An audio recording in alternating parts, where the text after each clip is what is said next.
People who are still without water are able to come get some fresh bottled water delivered here within the past 2 hours by FEMA.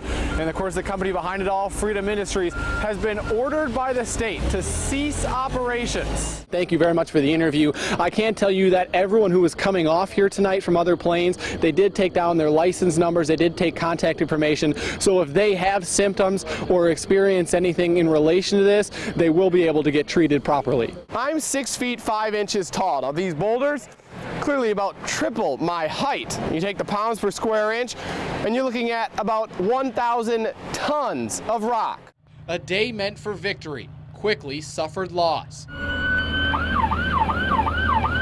As ambulances transported injured patients away from the scene, emergency crews rushed to rescue passengers still trapped inside vehicles. You see the amount of wreckage that's there. I mean, you know that it's not going to be a very good scene at all. This red SUV was headed to the state championship football game in Wheeling between Capital and South Charleston. Inside, 6 people who were friends and family of a South Charleston cheerleader.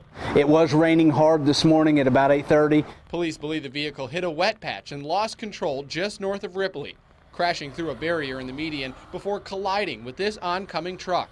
50-year-old Wallace Worrell, 48-year-old Walter Taylor, 46-year-old Vivian Easton, 15-year-old Devin Easton Badger, and 14-year-old Taj Claiborne all died from their injuries.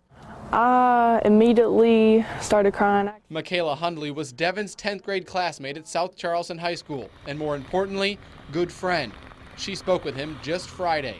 It's really crazy to know that people can be gone that fast. West Virginia State Police say that the 2 bodies found in the back of the truck appear to have died recently, and this is now a multi-state investigation, as state police here are working with authorities in North Carolina. In the Charleston Police Department, the FBI, state police, all working together to find these 4 kids who were abducted. Did you drink the water before the chemical spill in January? Yeah. 2 simple questions. Do you drink it now? That say a lot about trust. No.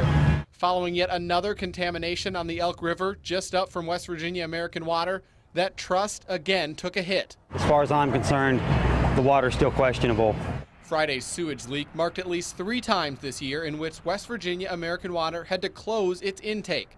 I wanted to see just what impact that has had, so I went out and asked those 2 questions. Did you drink the water before the January 9th chemical spill? Yes. To 150 people. Do you drink it now? Yes. The results? 81% said they drank the water before the spill, but only 50% are drinking it now. As one woman said this afternoon, hey look, they put a swimming pool in on the west side. According to the DNR, not every bite from a copperhead snake is venomous. In fact, in about 1 of every 3, it's a dry bite, in which no venom is injected at all. While some people spend their Sunday afternoons driving, Paul Jeffrey spent his watching, an all too common problem. Cars go by here that are just a blur. The speed limit clearly reads 45 on Elk River Road near Elkview, but too many drivers aren't paying attention to that sign or their speedometer. I'm coming through at 60, 65, or 70 miles an hour. Unfortunately, that aggressive driving is now starting to take a toll. The Kanawha County Sheriff's Department said they've seen 5 accidents on this short stretch just in the last 3 weeks. That's compared to 8 in the 4 months prior. One of those turned deadly after Lieutenant Nathan Smith lost control of his vehicle and slammed into this home, taking out Jeffrey's truck in the process. I can say that there's already been an adjustment made. Right there was the last wall to finish, just to finish painting it. We just finished putting all that up there. William Fisher looks upon the apartment complex he and his uncle spent weeks fixing up. Now it's all gone. It's heartbreaking to see his life's work destroyed in 7 hours, 8 hours. These images show the battle over 50 firefighters from 10 departments faced Saturday night.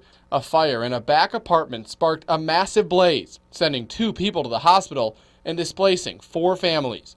Though the building is a loss, everyone says it's a battle firefighters won. They were trying to contain it so that it didn't catch the whole block on fire. Greg Sutton owns the place right next door. Well, thinking is that I'm going to lose my building and a lot of my income. That building, as well as 3 others, were saved thanks to the over 1 million gallons of water crews sprayed, keeping the fire contained. You still see the stain in the floor, and it's still somewhat wet underneath of that rug.